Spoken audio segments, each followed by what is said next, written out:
Parlamento de Israel aprova uma polêmica lei que reconhece a autoridade total de Israel sobre a Cisjordânia, indo contra os acordos de Oslo e também os acordos internacionais mediados pela ONU. Vai lembrar que o Steve Witkoff, representante dos Estados Unidos, fala que o Hamas está de má fé e abandona as negociações, e fala em outros métodos de tomar o território de Gaza e resgatar os reféns. Macron anuncia que vai reconhecer o Estado palestino. Temos também, galera, notícias importantes de um conflito bastante histórico entre Camboja e Tailândia, que vem ganhando novos capítulos, até mesmo com a participação de outros países do Sudeste Asiático, como Laos, que também tem complicações fronteiriças, e a Malásia, que vem tentando apaziguar a situação e querendo ou não até uma proxy war com Estados Unidos e China participando do conflito. Falar um pouquinho também, galera, sobre a situação de Trump, que vem se complicando. O The Wall Street Journal garante que ele foi avisado em maio que estaria nos arquivos no Epstein Files, e isso pode comprometer bastante o seu governo, enquanto a União Europeia pede desesperadamente para que a China atue junto aos russos para atingir um processo de paz.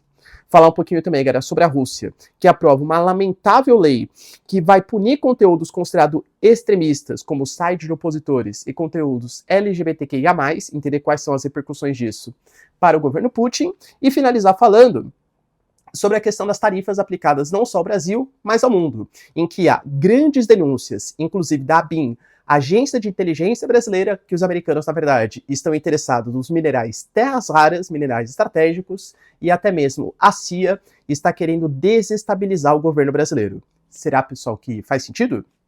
Se vocês querem entender um pouco mais sobre esses assuntos, e muito mais também sobre geografia, geopolítica, atualidades, política, polêmicas, enfim, tudo para você se manter sempre bem atualizado, já se inscreve no canal, deixa seu like e compartilha esse vídeo, que eu, professor Ricardo, conto muito com a sua ajuda. Belezinha?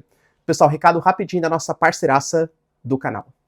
Galera, presta atenção que nesse momento você tá em perigo. E eu juro que eu não tô nem exagerando, nem brincando, porque sim, existem várias pessoas que querem ter acesso às suas informações pessoais e profissionais para fazer mau uso delas. Se você, assim como eu, pensa na sua segurança e também da sua família, tem acesso ao VPN do Surfshark, que é o melhor VPN do Brasil. Ele vai criptografando seus dados, fazendo com que eventuais transferências de arquivos, documentos, por exemplo, até ter acesso ao meu banco, hoje eu fico super tranquilo porque eu tenho acesso ao VPN do Surfshark.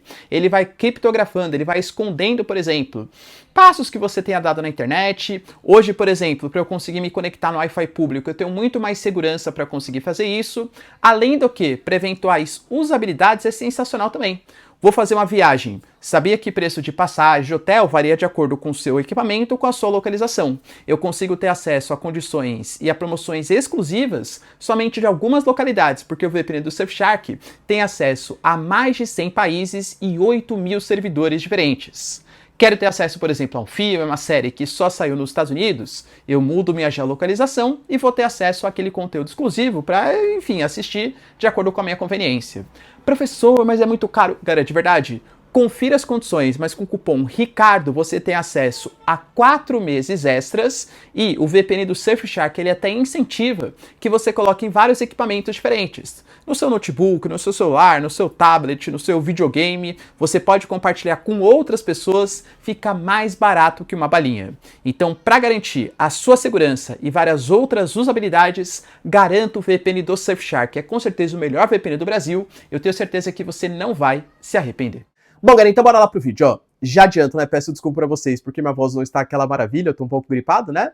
Mas tamo junto, vai dar tudo certo aí. Como eu trouxe para vocês na introdução, o Parlamento de Israel, o Knesset, né, trouxe aí pra gente a ideia da aprovação de uma moção que reconhece que a Cisjordânia, colocando ali uma série de relatos históricos, nomes históricos reconhecidos por Israel, é um território que pertence ao Estado de Israel, contando com a total soberania. Só que vale lembrar que isso vai contra as próprias preposições que foram feitas em 1993, no Acordo de Oslo, e até mesmo contra as preposições da ONU, pelo menos segundo grande parte da comunidade internacional, que fala que os limites territoriais deveriam ser respeitados a partir do que era a fronteira antes da Guerra dos Seis Dias de 1967. Por quê, né? O Acordo de Oslo, por exemplo, ele pegou a Cisjordânia e dividiu em 3 anexos, anexo A, B e C, sendo que parte das cidades, as maiores, teriam o controle integral da Cisjordânia, com o controle da ANP, Autoridade Nacional Palestina, outra parte teria o controle militar e também governamental de Israel, e outra teria o controle militar de Israel, mas governamental da ANP. Então seriam alguns territórios, uma Cisjordânia descontínua, enfim. Eu não vou falar que os palestinos concordaram 100%, mas era a solução que ficou proposta ali em 1993. Então essa resolução agora, que foi aprovada por 71-13, ou seja, percebam que não foi uma resolução apertada, foi aprovada por grande maioria do parlamento de Israel, fala que nesse momento a aplicação da soberania israelense em Cisjordânia é total. Tal medida deixa claro ao mundo que Israel não aceitará soluções que envolvam concessões territoriais perigosas.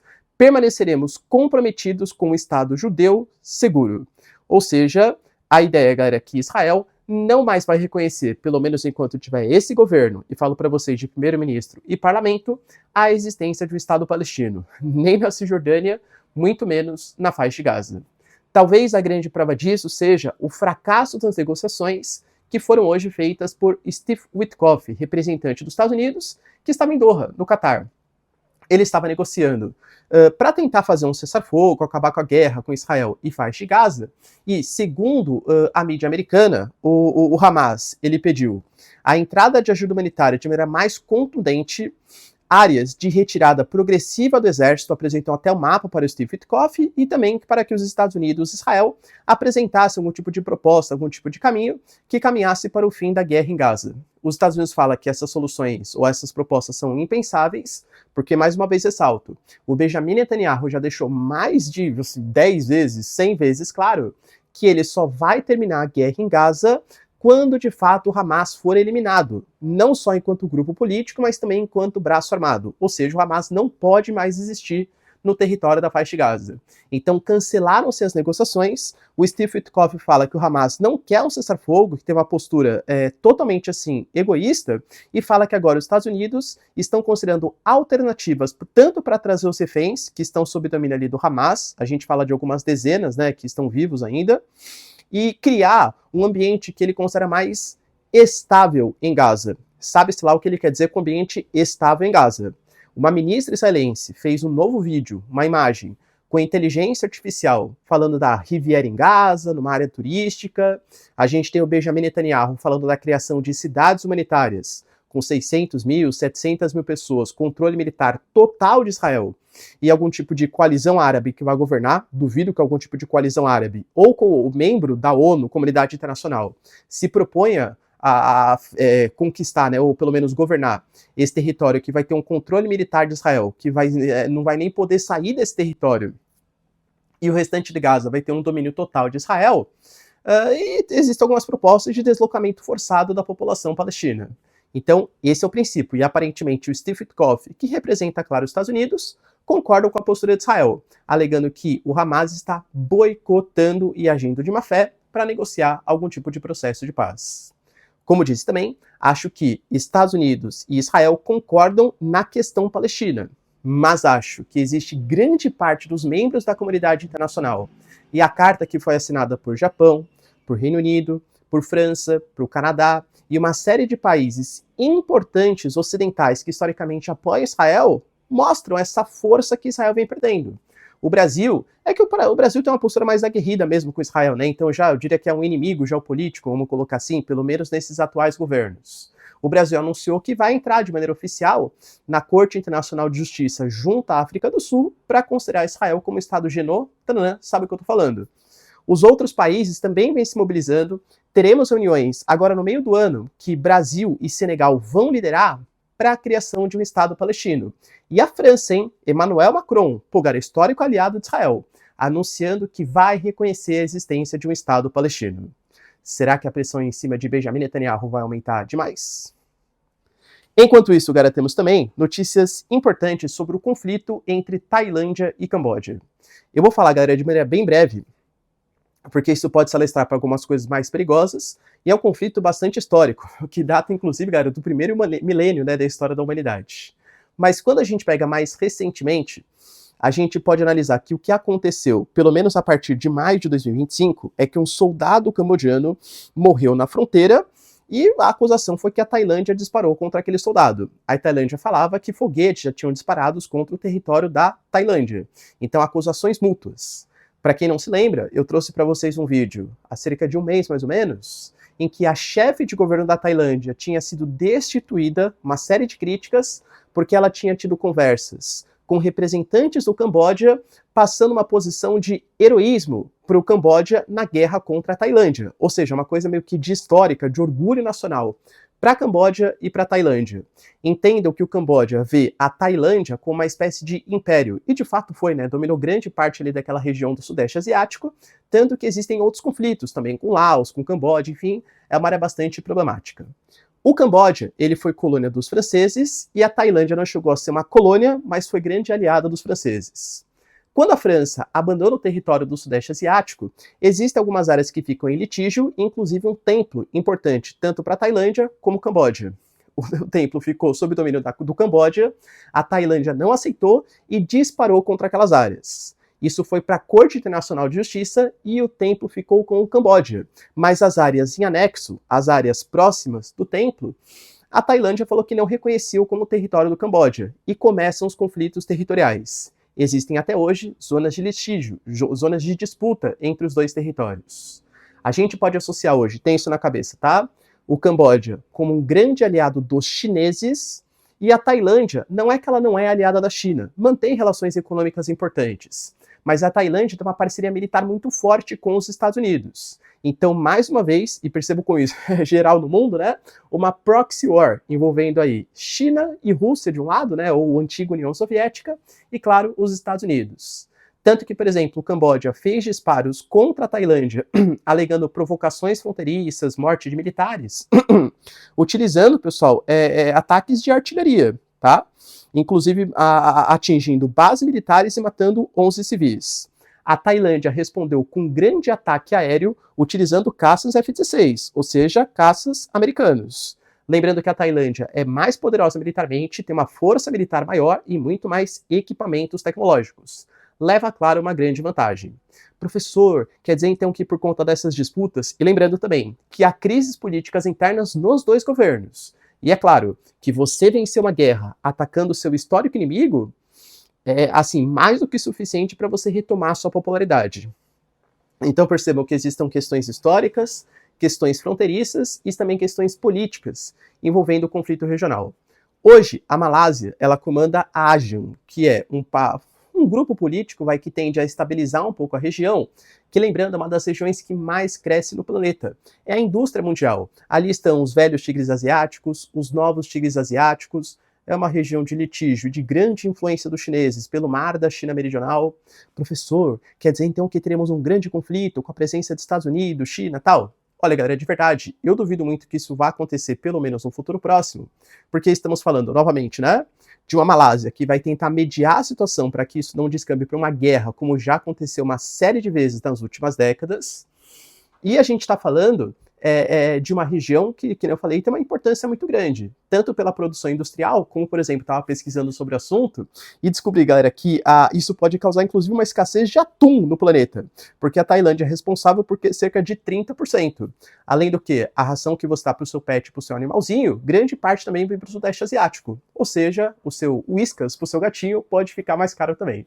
Claro, pessoal, que não é só isso, né, tem grandes repercussões em nível mundial, mas vamos ficar atentos porque algumas novidades podem surgir nos próximos dias. Acho que não vai escalar, mas a gente já teve a Tailândia pedindo para que todos os seus cidadãos abandonem o Camboja e tal. Lembrando que essa é uma região também bastante turística e eventualmente uma guerra pode reduzir o número de turistas. Talvez você já tenha amigo, né? Vai ali para a Tailândia, porque a moeda ela é bastante desvalorizada, fica super baratinho, aí você passa no Vietnã, passa no Laos, no Camboja. Então existe um fluxo de turistas, e é claro que o conflito regional desagrada todos os países. Mas enfim, né? Vamos aí guardar cenas dos próximos capítulos. Tivemos também, pessoal, notícias importantes relacionadas ao jornal The Wall Street Journal, mais uma vez dando um indício de que Trump sabia ou sabe que está no Epstein Files.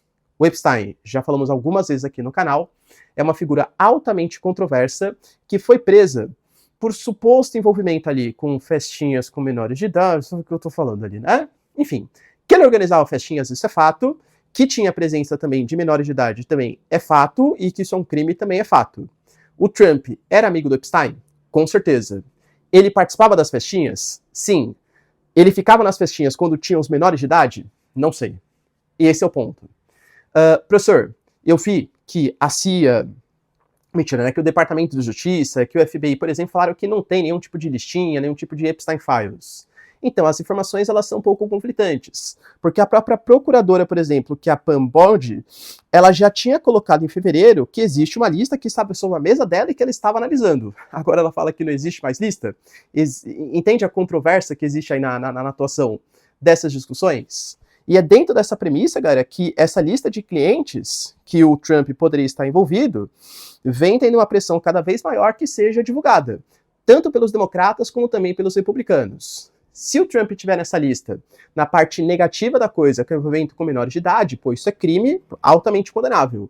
Mas mesmo se ele tiver só na parte das festinhas, com vinhos, mulheres, canções, enfim, isso pode pegar mal, até por uma suposta traição à sua esposa, dentre outros pontos, ponto de vista político.